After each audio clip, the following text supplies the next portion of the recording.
할렐루야. 사랑하는 방송가족 여러분, 주의 평강이 늘 함께 하시기를 주의 이름으로 축원합니다. 오늘은 성령론 16번째 시간입니다. 오늘은 특별히 성령의 표현 가운데 성경에 보면은 비둘기로 표현한 부분이 있습니다. 이에 대해서 말씀을 드리려고 합니다. 마태복음 3장 16절에서 17절에 있는 말씀을 봉독해 드리겠습니다. 예수께서 세례를 받으시고 곧 물 위에서 올라오실새 하늘이 열리고 하나님의 성령이 비둘기같이 내려 자기 위에 임하시더니 하늘로부터 소리가 있어 말씀하시되 이는 내 사랑하는 아들이요 내 기뻐하는 자라 하시니라. 아멘. 여기에서 성령이 임재하시는 것을 비둘기로 표현하고 있습니다. 이러한 놀라운 성령의 역사가 있으니까 하늘에서 하나님의 음성이 들렸습니다. 그 음성은 참으로 놀라운 음성입니다. 이는 내 사랑하는 아들이요 내 기뻐하는 자라. 사랑하는 여러분들도 하나님께서 여러분들을 향하여서 말씀하시기를 이는 내 사랑하는 아들이요 내 기뻐하는 자라고 하는 그러한 하나님의 음성을 듣고 확신을 가지고 주님을 사랑하고 섬기는 사랑하는 여러분들이 되기를 주의 이름으로 축원합니다. 성령의 임재를 특별히 비둘기 같이라는 표현을 하고 있는데 여기에는 깊은 의미가 있습니다. 첫 번째 우리가 생각할 수 있는 것은 창세기 8장에 보면은 노아 방주의 마지막 부분을 기록하고 있습니다. 노아 방주에 대한 기사가 주로 7장에 담겨져 있습니다. 40일 동안 주야로 장대비가 쏟아졌습니다. 그러니 온 산천이 다 물에 잠겨 버렸습니다. 노아 방주에 들어간 노아의 식구 8명과 또한 거기에 정결한 짐승, 부정한 짐승 각 종류대로 들어간 것 이외에는 지상에는 모든 생명체가 다 물속에 수장이 되어서 죽임을 당하였습니다. 이것을 노아 홍수 대심판이라고 합니다. 하나님은 왜 하나님께서 만든 세상을 이렇게까지 처참하게 물로 심판을 하겠습니까? 창세기 6장에 보면은 온 세상이 타락하고 방종하고 하나님의 뜻을 저버리고 음란하고 우상을 숭배하고 가지가지 죄악을 다 지어서 하나님께서 사람을 만드신 것을 후회하셨더라. 그렇게 말씀하고 있습니다. 저는 이 세대를 바라보면서 이 대한민국에서 일어나고 있는 모든 일들을 보면서 하나님께서 어떻게 보실까? 혹시나 하나님께서 내가 대한민국을 만든 것을, 대한민국 교회를 세운 것을 내가 후회한다 그렇게 말씀하실까 심히 두렵고 떨리는 마음입니다. 왜? 하나님이 후회하시면 그 다음에는 심판의 역사가 만들어졌습니다. 성경의 역사나 인류의 역사나 다 똑같습니다. 사람이 어떤 마음으로 하나님을 섬기고 어떤 마음으로 이 세상을 살아가느냐에 따라서 그 나라의 역사가 만들어지고 그 민족의 역사가 만들어지고 그 시대가 만들어지는 것을 우리는 얼마든지 볼 수가 있습니다. 큰 비가 내리고 난 이후에 물이 150일 동안 땅에 넘쳤습니다. 깊은 샘 하늘의 문이 닫히고 노아 방주는 아라랏산에 머물렀다고 말씀하고 있습니다. 그 이후 40일 동안 이 노아는 기다렸습니다. 그리고 맨 먼저 까마귀를 내보내고 땅이 이제 말랐는지 안 말랐는지 확인을 해보았습니다. 그러나 까마귀가 돌아왔습니다. 왜? 머물 곳이 없기 때문입니다. 그 다음에 이 노아가 비둘기를 내보냈습니다. 첫 번째 보냈을 적에는 그냥 돌아왔습니다. 두 번째 보내니까 놀랍게도 감람나무 잎사귀를 입에 물고 돌아왔습니다. 그것을 본 노아는 이 지상의 모든 물이 이제는 말랐구나.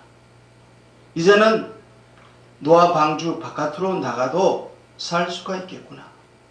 그것을 알고 다시금 이 비둘기를 내보냈을 적에 비둘기는 다시 돌아오지 않았다고 성경은 말씀하고 있습니다. 두 번째 우리가 이 비둘기에 대한 이야기를 할 수 있는 것은 창세기 15장에 나오고 있는 말씀입니다. 하나님께서 아브라함에게 제사를 드리라고 했습니다. 그래서 이 아브라함은 하나님 앞에 제물을 드리는데 이 제물을 두 가지로 표현하고 있습니다. 덩치가 큰 것들은 아브라함이 쪼갰습니다. 그러나 작은 새들은 쪼개지 않고 하나님 앞에 제사를 드렸습니다. 그 제사를 드리고 난 이후에 이 아브라함은 깊은 잠에 빠졌습니다. 그리고 그 깊은 잠 가운데에 하나님께서 찾아오셔서 아브라함에게 말씀을 하셨습니다. 400년 동안 너희 자손들이 저 아모리 족속의 땅 거기에서 종살이 하면서 살게 될 것이다. 그 땅에 죄악이 관영하면은 하나님께서 다시금 너희 후손들을 가나안 땅으로 돌아오게 할 것이라고 하나님이 예언해 주셨습니다. 그 역사 그대로 되었는데 그때에 이 비둘기를 하나님 앞에 제물로 드릴 적에 쪼개지 않고 제물을 드렸습니다. 그 위에 모든 제사 가운데 하나님 앞에 드리는 모든 제사 가운데 이 비둘기가 있습니다. 물론 가난한 사람들은 집비둘기나 그렇지 않으면 산비둘기를 잡아가지고 하나님 앞에 제사를 드리는 그런 일이 있었습니다. 자, 그러면은 우리가 이제 두 가지를 생각할 수 있는데 노아 방주와 비둘기, 아브라함의 제사와 비둘기, 그 다음에 오늘 본문에 나오고 있는 이 말씀에는 성부 하나님은 하늘에서 예수님을 향하여서 이는 내 사랑하는 아들이요 내 기뻐하는 자라고 말씀을 해 주셨고, 성자 예수 그리스도는 요단강에 세례를 받으시고 올라오셨고, 성령 하나님은 비둘기같이 임하셨습니다. 삼위일체 하나님께서 예수 그리스도께서 세례를 받으실 적에 동시에 역사하신 모습을 볼 수가 있습니다. 자, 성경에 왜 이렇게 비둘기에 관한 이야기가 많고 이러한 말씀을 하셨겠는가? 특별히 왜 성령님을 비둘기에다가 표현했는가? 여기는 깊은 비밀이 있다고 저는 믿습니다. 예수님의 마음을 마태복음 11장 29절에서 말씀하시기를 내 마음은 온유하고 겸손하니 너희는 내 명예를 배우고 메고 배우라고 그렇게 말씀하셨습니다. 예수 그리스도의 품성, 예수 그리스도의 마음, 더 나아가서 한 발짝 더 나아가서 말씀을 드린다고 하면은 성령 받은 자의 심성이 어떤 심성이 되어야 된다는 것을 우리에게 말씀해 주고 있는 말씀인 줄로 믿습니다. 성령 받은 사람, 성령 갖고 성령 장사라고 주신 것 아닙니다. 성령 받은 사람, 성령의 연사 갖고 교만하고 그렇지 아니하면은 거짓 예언하고 다른 복음 전하라고 주신 것 아닙니다. 성령 받는 사람은 그 받은 사람이 그 마음이 그 심령이 마치 짐승과 같은 심령에서 예수 그리스도의 마음으로 바뀌어지는 것이 가장 우선적인 줄로 압니다. 우리의 심령 속에 예수의 마음이 없다고 하면 그가 아무리 능력을 행하고 아무리 말을 잘하고 아무리 많은 권세를 갖고 있다고 할지라도 그것이 무슨 소용이 있겠습니까?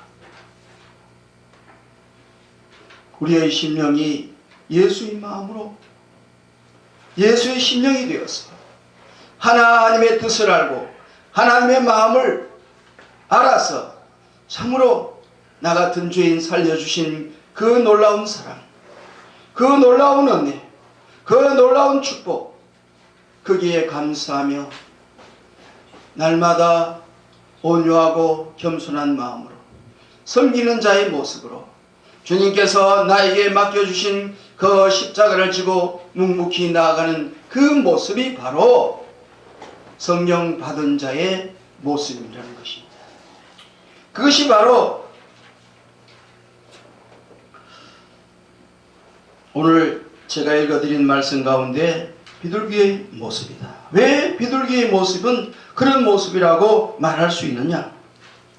마태복음 10장 16절에 그 답이 있습니다. 잘 아는 말씀인 줄로 압니다. 보라, 내가 너희를 보냄이 양을 이리 가운데로 보냄 같도다. 그러므로 너희는 뱀같이 지혜롭고, 그 다음에 나오는 놀라운 말씀, 비둘기같이 순결하라. 비둘기는 순결함의 모습입니다. 순결이라는 이 말을 헬라어에서 찾아보니까 아케라이오스, 영어로 이야기하면 pure, 정말 99%가 아니라 100% 순전함을 의미하고 있습니다. 우리는 창세기 11장에서 바벨론 이야기를 들으면서 왜 바벨론을 짓다가 멈추어 졌는지 그 언어가 혼잡을 해가지고 결과적으로 바벨론 탑을 지으려고 하다가 그 다음에 멈추어진 그런 사건을 볼 수가 있습니다. 성경은 처음부터 끝까지 계속해서 이야기하기를 혼합되지 않은 것을 원하고 있습니다. 순수한 것을 원하고 있습니다. 잠언서 9장 5절에 보면 이런 말씀이 있습니다. 너는 와서 내 식물을 먹으며 내 혼잡한 포도주를 마시고, 그런 표현이 있습니다. 이 혼잡한 포도주를 마신 사람은 취해가지고 영적으로 분별이 없습니다. 그래서 이게 바알인지 이게 아세라인지 이게 그렇지 아니하면 금오스인지 그것도 모르고 그냥 생기는 대로 그냥 집어삼키는 겁니다. 현대어로 이야기하면 이게 신천지인지 이게 여호와의 정인인지 그렇지 않으면 이게 안상홍 하나님의 교회인지 닥치는 대로 하나님의 말씀을 갖다가 치우는 그런 철저하게 잡식성 동물과 같은 그러한 거짓되고 부패한 심령을 말해주고 있습니다. 여기에 순결함이란 순수한 복음을 말해주고 있습니다. 저는 간절한 기도 중에 하나가 한국교회가 순수복음으로 돌아가면 좋겠다. 왜 기복사상이 있고 왜 이 여러 가지로 비본질적인 것, 하나님의 말씀에 어긋난 그러한 것들을 강단에서 그렇게 선포하고 있는지 한번 깊이 생각해 볼 문제가 아니겠습니까? 이 순수한 복음은 순전한 사랑을 낳습니다. 예수 그리스도를 신랑으로 삼은 아름다운 그리스도의 신부의 모습으로 나아가게 만듭니다. 이 시대는 여러 모양으로 혼합된 종교를 갖다가 추구하고 있는 여러 가지 이단 사이비 사상들이 있습니다. 이것은 더럽고 타락한 심령을 만듭니다. 또한 그뿐만 아니라 사회를 혼탁하게 만들고 있습니다. 타락하게 만들고 있습니다.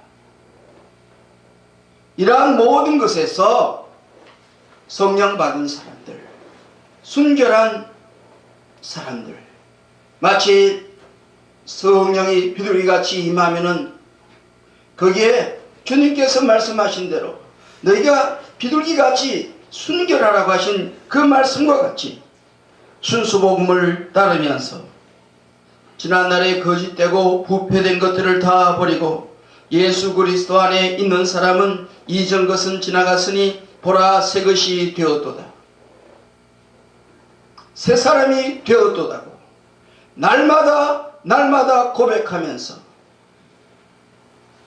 주님을 바라보며 나아가는 사람들인 줄 압니다. 어제에 머물러 있는 사람, 옛 사람입니다.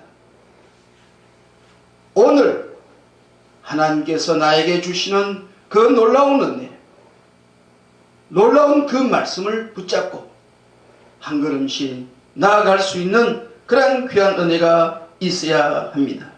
이전 것에 사로잡히지 마십시오. 과연 내가 옛날에 뭘 했는데, 내가 뭐 어떤 사람인데 그 갖고 목에 힘준다고 하면은 그것은 옛 사람에 지나지 않습니다. 주님은 그런 사람을 버리십니다. 날마다 물과 성령으로 거듭나고 날마다 성령 충만하여서 아버지의 뜻을 이 땅에서 이루고자 기도하며 나아가는 그러한 하나님의 사람들. 그러한 사람은 심령이 가난한 사람입니다. 그러한 사람은 의에 줄이고 목마른 사람입니다. 그러한 하나님의 은혜가 사랑하는 여러분들에게 있어서 정말 순전한 그리스도의 아름다운 신부의 모습으로 모두가 다 단장되는 귀한 은혜와 축복이 있기를 주 예수 그리스도의 이름으로 간절히 축원합니다.